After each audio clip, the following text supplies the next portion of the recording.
જમ્મુ કાશ્મીરમાં ભારે હિમવર્ષાના દ્રશ્યો સામે આવ્યા છે। ડોડામાં પહાડ ઉપર બરફની ચાદર જોવા મળી।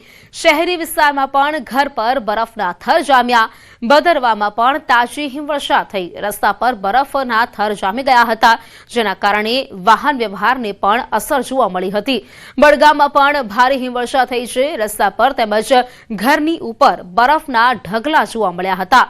જ્યાં જુઓ ત્યાં બરફ જ બરફ જોવા મળી રહ્યો છે। જાણે બરફની ચાદર ઓઢી હોય તેવા દ્રશ્યો જોવા મળી રહ્યા છે। તો બીજી તરફ અનંતનાગમાં પણ ભારે હિમવર્ષા થઈ છે। પ્રવાસીઓ હિમવર્ષાનો આનંદ માણી રહ્યા છે। વાહનો પણ બરફ નીચે ઢંકાયેલા જોવા મળ્યા છે। મોટાભાગના શહેરોમાં તાજી હિમવર્ષા થતા જનજીવન પ્રભાવિત થયું છે। ભારે પવન સાથે હિમવર્ષા થતા વીજળીની પણ સમસ્યા સર્જાઈ છે। હિમવર્ષાનો સ્વર્ગ જેવો નજારો અહીં જોવા મળી રહ્યો છે। તો ભારે હિમવર્ષાથી જનજીવન પ્રભાવિત થયું છે। જમ્મુ કાશ્મીરમાં ભારે હિમવર્ષા થઈ રહી છે, જેના કારણે રોડ રસ્તાઓ છે તે પણ ક્યાંક બરફની સફેદ ચાદરની નીચે ઢંકાઈ ગયા હોય તે પ્રકારના દ્રશ્યો છે। પહાડોએ બરફની ચાદર ઓઢી છે, પરંતુ બીજી તરફ લોકો છે તેઓ પરેશાન થઈ રહ્યા છે। જનજીવન પર તેની અસર જોવા મળી રહી છે। વાહન ચાલકો છે તેમના પૈડા ક્યાંક થંભી ગયા હોય તે પ્રકારના દ્રશ્યો। વાહનોની ઉપર બરફના ખડકલા જોવા મળી રહ્યા છે। તો જે લોકો છે તેમને પણ હાલાકી પડી રહી છે, પરંતુ જે પ્રવાસીઓ આવી રહ્યા છે તે પ્રવાસીઓ આ બરફ વર્ષા જોઈને ખુશ થઈ રહ્યા છે। ડોડા, ભદરવા, બડગામ, અનંતનાગમાં ભારે હિમવર્ષા થઈ છે, જેના દ્રશ્યો આપ જોઈ શકો છો। ચારેકોર બરફ જ બરફ, વૃક્ષો છે, મકાનો છે, વાહનો છે, તમામ જગ્યાએ જાણે બરફના ખડકલા થઈ ગયા હોય તે પ્રકારના દ્રશ્યો છે તે અત્યારે જોવા મળી રહ્યા છે। ને ભારે હિમવર્ષા થઈ રહી છે ને તે પણ તીવ્ર ગતિએ આ જે બરફ વર્ષા છે તે થઈ રહી છે, ને જેના કારણે અત્યારે તમામ જે રસ્તાઓ છે તમામ જગ્યાએ બરફના થર જામી ગયા હોય તે પ્રકારના દ્રશ્યો જોવા મળી રહ્યા છે। તો જમ્મુ કાશ્મીરના અલગ અલગ વિસ્તારો છે જે આ પ્રકારે ભારે હિમવર્ષા થઈ છે। રોડ રસ્તાઓ છે ત્યાં પણ વાહનો જે બરફો છે તેને અડીંગો જમાવ્યો હોય તે પ્રકારના દ્રશ્યો જોવા મળી રહ્યા છે। અને બરફના કારણે ક્યાંક જનજીવન છે તે પણ પ્રભાવિત થયું છે। વાહનો, વૃક્ષો, મકાનો, તમામ જગ્યાએ તમામ જે ઘરની છતો છે ત્યાં પણ બરફના થર જામી ગયા છે। લોકોનું બહાર નીકળવું પણ અત્યારે મુશ્કેલ બની રહ્યું છે, કારણ કે રોડ રસ્તાઓ છે તેની ઉપર બરફ જામી ગયા છે। વાહન ચાલકો છે તેઓ ક્યાંક વાહન લઈને નીકળે છે તો તેમને પણ હાલાકી પડી રહી છે। વાત કરીએ ઉત્તરકાશીની, તો ઉત્તરકાશીમાં બરફ વર્ષા ન થઈ હોવા છતાં હર્ષિલ ખીણ અને નીલાંગ ખીણમાં ભારે ઠંડી પડી રહી છે। અહીં મહત્તમ તાપમાન -1 થી 2 ડિગ્રી સેલ્સિયસ છે, જ્યારે લઘુત્તમ તાપમાન -12 થી 20 ડિગ્રી સેલ્સિયસ સુધી પહોંચી રહ્યું છે।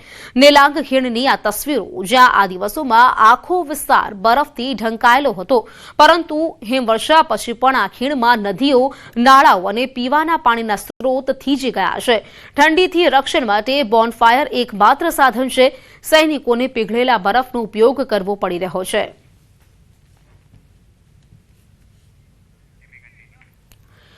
હિમાચલ પ્રદેશના શિમલા અને મનાલીમાં સિઝનની પહેલી હિમવર્ષા થઈ છે। પહાડી વિસ્તારોમાં બરફવર્ષા થઈ, જ્યારે મેદાનમાં ભારે તોફાન અને વરસાદ ખાબક્યો।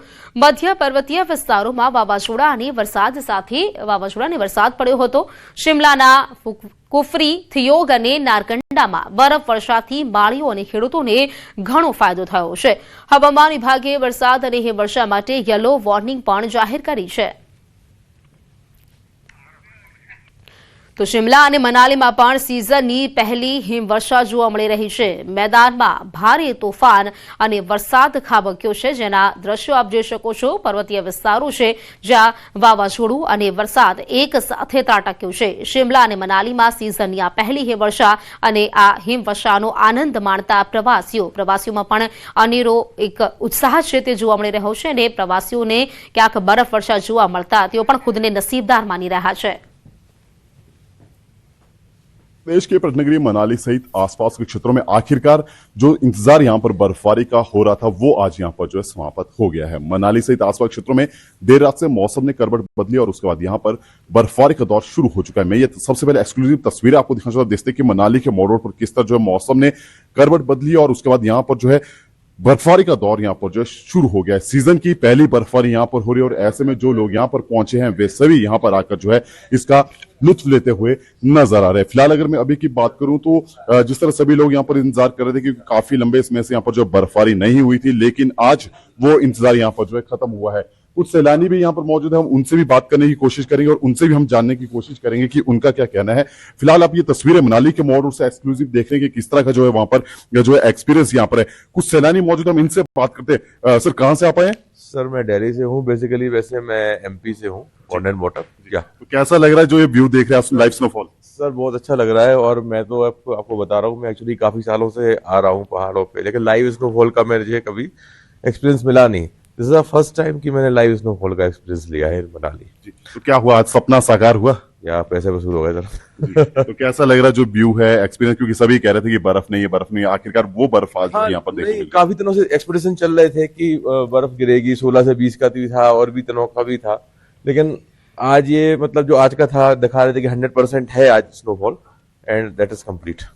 तो देखिए सैलानी काफी खुश है क्योंकि जो बर्फबारी का जो इंतजार यहाँ पर सभी लोग करते हैं वो इंतजार आखिरकार यहाँ पर जो है खत्म हुआ। और ऐसे में देखिए ये बर्फबारी ना केवल यहाँ के पर्यटन कारोबार के लिए बल्कि जो कृषि के लिए भी काफी महत्वपूर्ण मानी जाती है। तो ऐसे में सभी लोग जो इस बर्फबारी से यहाँ पर जो काफी खुश नजर आ रहे हैं। मनाली से न्यूज 18 के लिए सचिन शर्मा। ઉત્તર ભારતમાં ભારે બરફવર્ષા થઈ રહી છે। પર્વતીય વિસ્તારોમાં વાવાઝોડું અને વરસાદ જોવા મળી રહ્યો છે। આ ત્રણ દ્રશ્યો આપ જોઈ શકો છો। મનાલીમાં હિમવર્ષા, મનાલીમાં પણ ક્યાંક હિમવર્ષાની રાહ જોવાઈ રહી હતી અને સિઝનની પહેલી આ હિમવર્ષા જેના કારણે પ્રવાસીઓ છે તેમનામાં આનંદનો માહોલ। બીજી તરફના દ્રશ્યો આપ જોઈ રહ્યા છો તેમાં પણ આ પ્રવાસીઓમાં એક આનંદનો માહોલ જોવા મળી રહ્યો છે। થનગની રહ્યા છે પ્રવાસીઓ અને ત્રીજા દ્રશ્યો મનાલીમાં મોજ માણતા પ્રવાસીઓ જોવા મળી રહ્યા છે।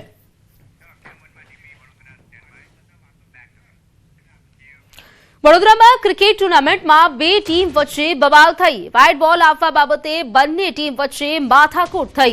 બવાલ બાદ ખેલાડીઓ વચ્ચે મારામારી થઈ હોવાનું સામે આવ્યું છે અને મારામારીનો જે વિડીયો છે તે સોશિયલ મીડિયા પર વાયરલ થઈ રહ્યો છે। મારામારી બાદ બંને ટીમોને ડિસ્ક્વોલિફાય કરવામાં આવી છે।